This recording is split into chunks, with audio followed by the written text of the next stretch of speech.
एक थोरला भाऊ होता, त्याला भेटायला दुसरा भाऊ आला.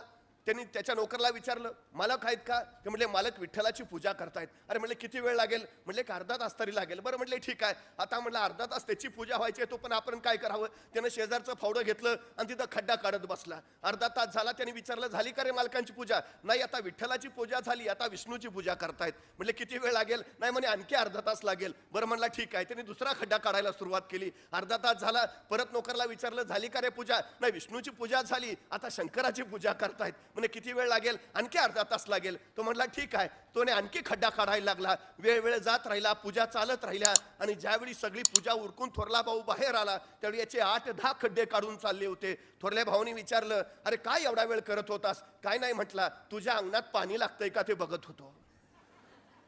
थोरल्या भाऊनी ते 8 खड्डे बघितले. अरे म्हटले, मग पाणीच जर शोधायचं होतं तर एकच खड्डा काढायचा, निश्चितपणे पाणी लागलं असतं. धाकटा म्हटला, तेच तर मी तुला सांगायचा प्रयत्न करतोय. तुला देवच पाहिजे होता तर एकाच देवाची पूजा केली असती तर भेटला असता. हे अर्ध्या तासात प्रत्येक देवाची पूजा करतोय असं कसं? एका खड्ड्यात जर पाणी भेटतं तर एका देवातच सगळं भेटायला हवं.